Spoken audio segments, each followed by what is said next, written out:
You're listening to Inspire Change, a broadcast that strives to educate, motivate, and empower men to challenge traditions of masculinity. To guide us through the intricacies and intersections of emotions, relationships, and male identity is renowned psychologist, author, and speaker Gunter. This is Inspire Change. I want to introduce a tradition here for this podcast and all future podcasts, wherein I'd like to respectfully acknowledge the Gadigal people of the Eora Nation. They are the traditional custodians of the land on which we meet. I pay my respects to the elders, past and present. Knowing the stories of the Aboriginal people will always be written in this landscape. Welcome everybody to another episode of Inspired Change. So let me ask you a question out there. Imagine you've got a young teenager and they come home and they start talking about and describing some of the people that they're hanging out with. Some of which might be their peers, some of which are older, but fundamentally they speak in terms that raise some red flags for you. You're very concerned about that. Now, how would you deal with that situation? Now, obviously, once upon a time, we would keep an eye on the neighbourhood and go, check out this person who's come into the neighbourhood. And we would sort of make an assessment about whether we would like our kids to hang out with that family or that individual or those kids. You know, the old saying is, you become the company that you keep. So here's the fundamental question. We used to do that, but do we still do that now in the digital age? And to be frank, I think we are not doing it, at least not in most cases. All of those of you who are parents out there, can you clearly describe to me what your teenager is watching, listening and reading on the internet? Do you know what they're being exposed to? Now, obviously, there are some groups who are heavily into burning books, who want books to be censored, who want movies to be censored, and who really are pushing for a particular type of ideological line. Now, what if I said to you that many of our young teenagers, especially boys, are being groomed and indoctrinated into an ideology that fundamentally objectifies and believes that 52% of the population is not equal to them, that they're inferior, and that there are certain rules that this inferior group needs to adhere to. Now, I suspect that most parents out there who were to really think about this would go, that's terrible, that's horrific. Who is it? Are they Islamists? Are they fundamentalist cults of any religion? Who are they? Now, I'm going to give you a very clear outline of some of the people who I'm talking about and who I have to deal with inadvertently, vicariously with the boys, the teenagers that I see.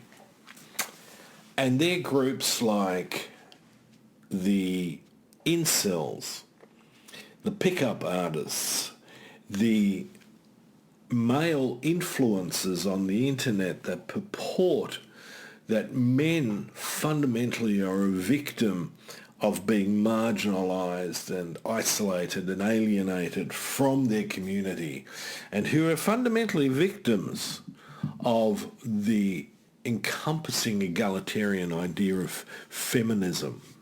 Right? So it's a really interesting spin. And these influencers market themselves as having discovered the truth of tapping into real masculinity, the hard stuff. They wear big shades, smoke heavy cigars, wear leather and T-shirts.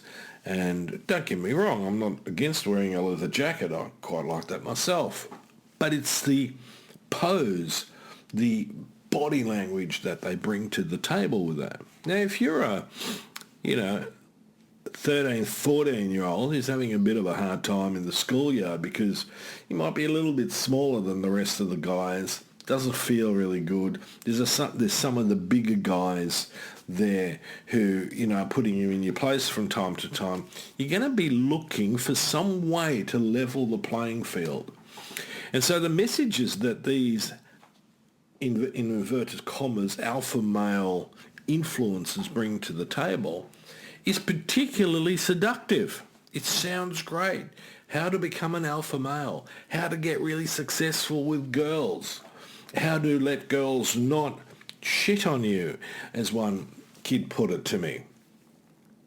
So, as I said, if I was feeling a little isolated and a little put on and definitely looking to up my game, some of this stuff is really, really seductive. I'm going to be paying a lot of attention to it. Can I get in on the game, as it were, as a lot of pickup artists talk about.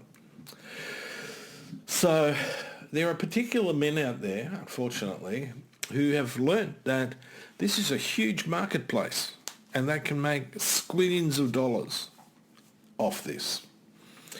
One of the more, and I hate to say it, but in some ways more benign characters in this arena is Jordan Peterson. At least there are some things that he says that have merit.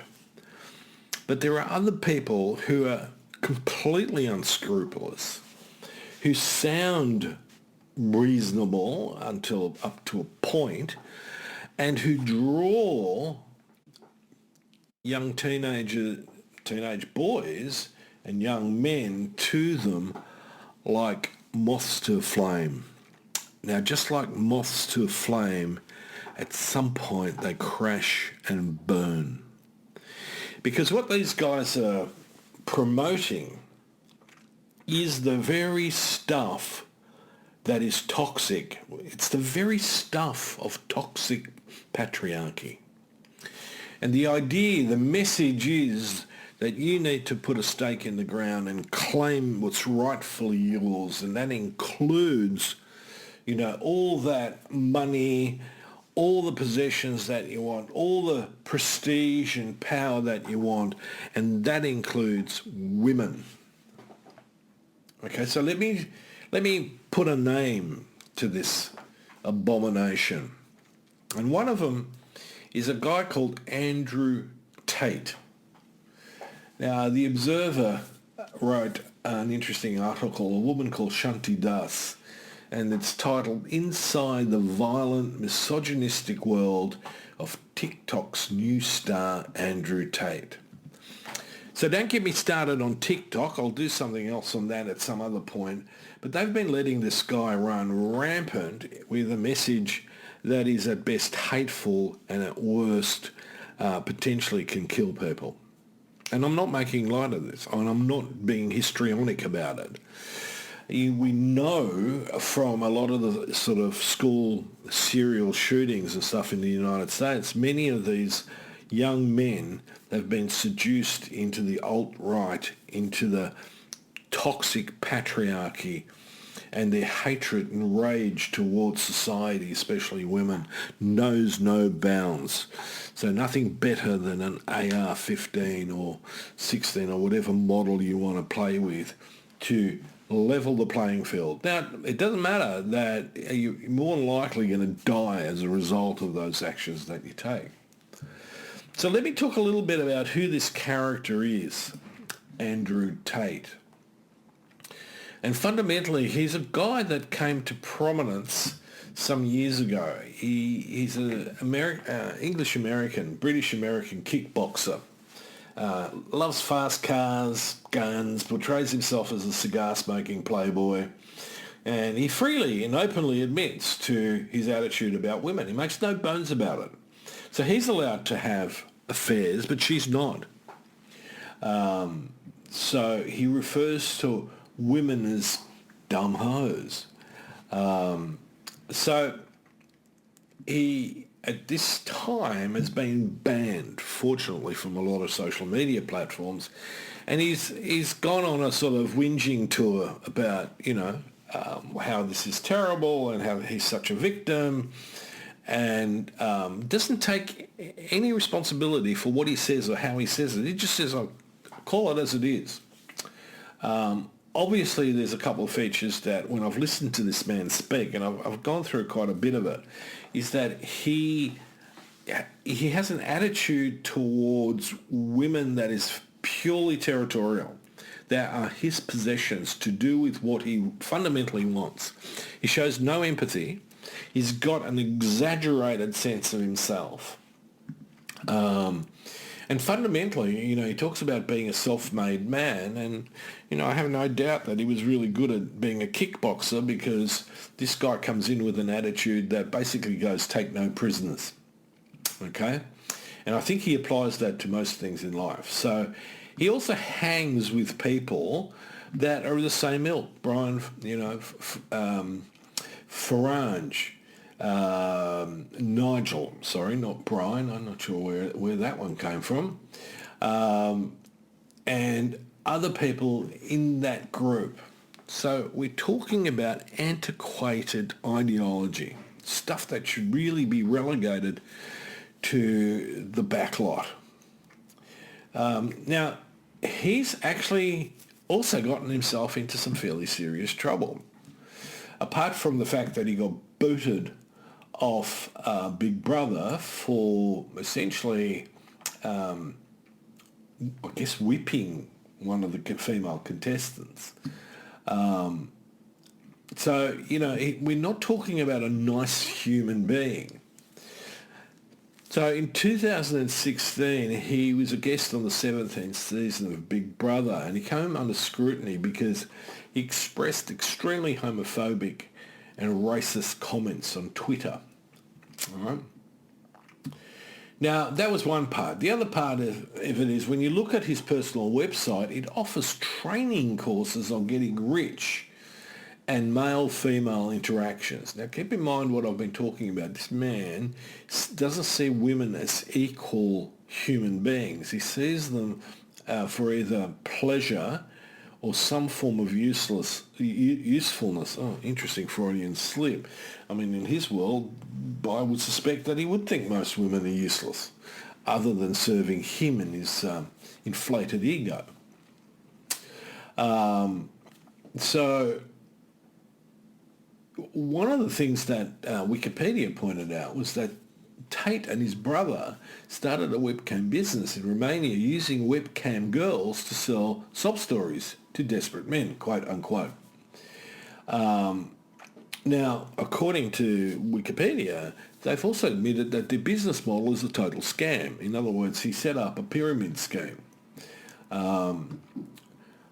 One of the big issues is that he's also under scrutiny for essentially questionable practices such as rape and human trafficking, right? So again, I come back to this thing. This man is not nice. He's not a pleasant human being. He's not an ethical or a moral human being. He's someone who's extraordinarily flawed psychologically. Now, some people might argue that. No, he's an alpha male. He just grabs what he wants. And he teaches other people how to do the same. So let me come back to the original question to the parents.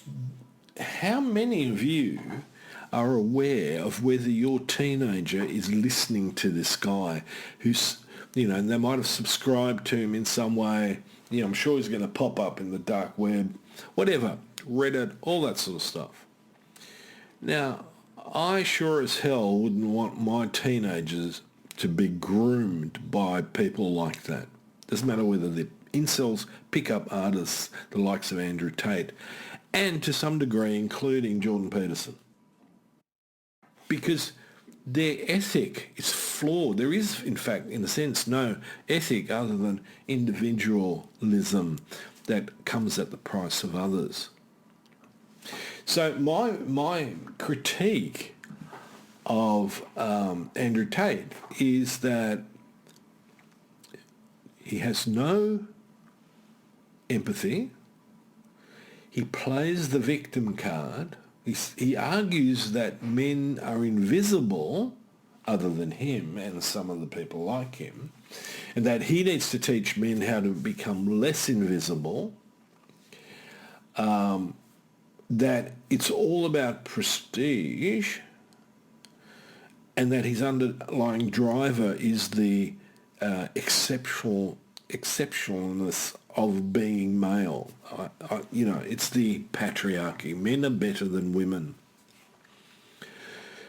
So we should really be paying attention a lot more to the company that our teenagers keep on the web. We wouldn't let this guy through the door if he turned up with my teenager, smoking a cigar behind a pair of shades and talking shit, basically. So again, let me encourage you to vet, to some degree, with some good, meaningful conversations, what your teenager is getting exposed to on the internet. Because we worry about pedophiles, and rightly so. We worry about people being groomed into inappropriate sexual activity. But we're not really paying attention to those who purport political ideologies and social ideologies that are fundamentally archaic. And it doesn't matter whether they come out of the religious arena or whether they come out of the political arena, have no place in the 21st century. So please think about it.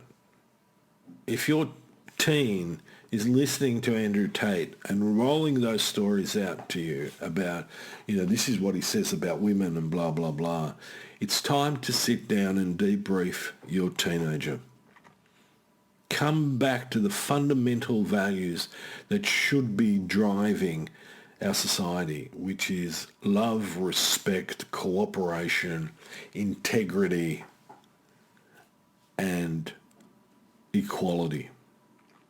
Until next time, this is me signing off. Take care. Thank you for listening to Inspire Change, a broadcast that strives to educate, motivate, and empower men to challenge traditions of masculinity. For more information on the Making Good Men Great movement, or for individual or group coaching sessions with Gunter, visit makinggoodmengreat.com. For inquiries regarding broadcast topics or appearing on the show, email Miranda at noirtainment.com. That's Miranda at noirtainment.com.